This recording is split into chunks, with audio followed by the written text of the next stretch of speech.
বিশ্বকাপ নিয়ে খবরের কাগজের বিশেষ আয়োজন কিককে আপনাদেরকে স্বাগত জানাচ্ছি। আজ রাত 11টায় বিশ্বকাপের মঞ্চে মুখোমুখি হতে যাচ্ছে দুটি ভিন্ন গল্প। একদিকে 4বারের বিশ্ব চ্যাম্পিয়ন জার্মানি, অন্যদিকে প্রথমবারের মতো বিশ্বকাপে পা দিয়েছে কুরাসাও। এই যে কুরাসাওয়ের জন্য জার্মান কতটা কঠিন হবে, আপনার কি মনে হয়? জি সারা জেরিন, আপনি যেমন বলছিলেন যে কুরাসাওয়ের জন্য এটি কিন্তু প্রথম বিশ্বকাপ।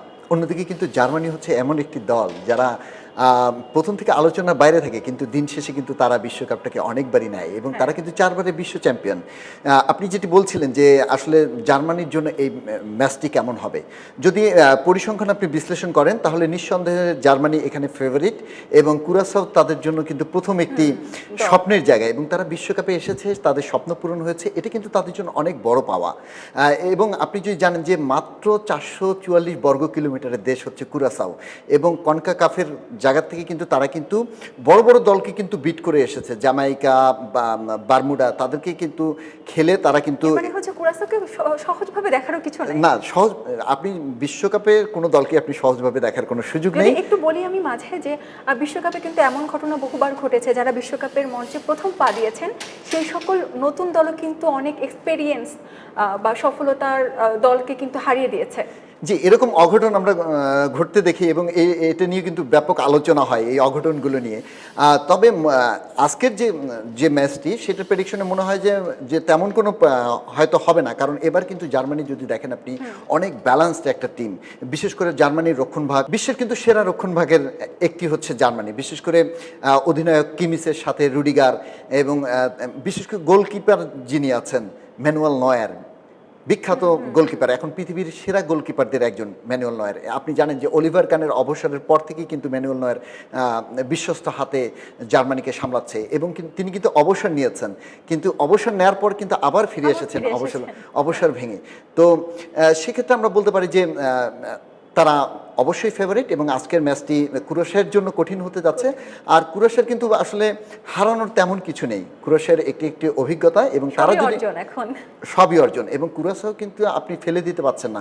বিশেষ করে কুরাসায় কিন্তু আপনি জানেন যে বিশেষ করে নেদারল্যান্ডসে বড় হওয়া এবং খেলা প্লেয়ারগুলোই কিন্তু কুরাসার হয়ে খেলে, যেহেতু এটি নেদারল্যান্ডসের অধীনস্থ একটি স্বায়ত্তশাসিত দেশ। সেখানে কিন্তু আপনি দেখবেন যে প্রিমিয়ার লিগ খেলা প্লেয়ারও আছে, আন্দ্রিয়ানোর মতো প্লেয়ার আছে এবং সেই জন্য কিন্তু আপনি কুরাসাওকে কোনোভাবেই আপনি ছোট করে দেখার সুযোগ নেই। তাহলে কুরাসাওয়ের সামনে আপনি কিন্তু জার্মানি দলকে বেশ কঠিনভাবেই দেখছেন এবং কুরাসাওয়ের জন্য খেলাটি খুব কঠিন হবে। আবার অন্যদিকে এটিও বলা যায় যে এই ম্যাচ আসলে যাই ঘটুক বা বিশ্বকাপে যাই ঘটুক সবটাই তাদের জন্য অর্জন।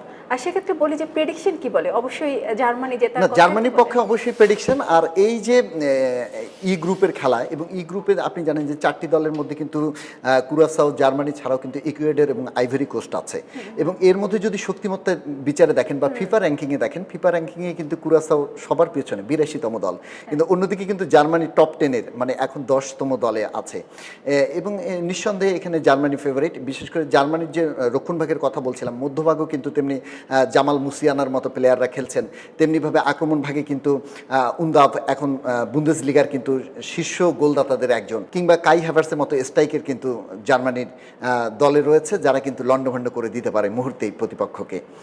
সেই জন্য আমি বলবো যে আজকের ম্যাচটি যদি বড় কোনো অঘটন না ঘটে, জার্মানি এখানে ফেভারিট, জার্মানি জিতবে। আর কোনো কারণে যদি কুরাসাও জার্মানিকে ঠেকিয়ে দিতে পারে তাহলে এটি হবে একটি বড় অঘটন। তাহলে বলা যায় যে একেবারে বিশ্বকাপের মঞ্চে সেরা একটি দলের সঙ্গে খেলছে একেবারে নতুন একটি দল এবং ছোট্ট একটি দেশ, 444 বর্গ কিলোমিটার দেশ এবং জনসংখ্যা কিন্তু মাত্র 1,60,000-এর দেশ এবং তাদের স্বপ্ন হচ্ছে জার্মানির সাথে খেলছে, বিশ্বকাপের মঞ্চে খেলছে। সারা পৃথিবী কিন্তু আসলে কুরাসাওয়ের নামও জেনে যাচ্ছে। যেমন আপনি যদি জানেন যে বাংলাদেশেরও হয়তো অনেক দর্শকই হয়তো কুরাসাও সম্পর্কে তেমন কিছু জানতো না। এই যে এখন আমরা যেটি বললাম যে দুই ভাইয়ের খেলা, আন্দ্রিয়ানো এবং বাকুনার যে দুই ভাই, এই দুই ভাইয়ের কিন্তু খেলা দেখার জন্য কিন্তু মানুষ অপেক্ষা করছে, যাদেরকে মানুষ প্রিমিয়ার লিগে যাদেরকে দেখা যায় সেই প্লেয়াররা কেমন খেলেন কুরাসাওয়ের হয়ে, সেটিও আসলে দেখবার একটি বিষয়। তো আজকের ম্যাচটি আসলে জার্মানির জন্য আসলে সহজই হবে বলা যায়, কিন্তু আরেকটি ম্যাচের প্রতি কিন্তু মানুষের কিন্তু চোখ থাকবে বাংলাদেশিদের, বিশেষ করে জাপান এবং নেদারল্যান্ড। রাত দুটোই কিন্তু সেই খেলাটি অনুষ্ঠিত হতে যাচ্ছে এবং নেদারল্যান্ডের যে শৈল্পিক ফুটবল সেই সাথে জাপানের যে এশিয়া মহাদেশের একটি শক্তিশালী ফুটবল দেশ, এই খেলাটিও কিন্তু চমৎকার হবে। আশা করছি যে জাঁকজমকপূর্ণ একটি খেলা হবে এবং আমরা অবশ্যই এশিয়ান হিসেবে জাপানকে সাপোর্ট করব। আপনিও হয়তো আমার সাথে একমত হবেন।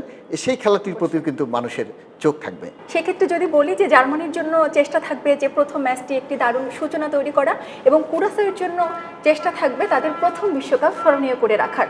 এবার দেখা যায় কি জেতে, অভিজ্ঞতা নাকি কুরাসাওয়ের স্বপ্ন, দেখার অপেক্ষা। খবরের কাগজ, নিখাত, নির্ভীক, নিরপেক্ষ।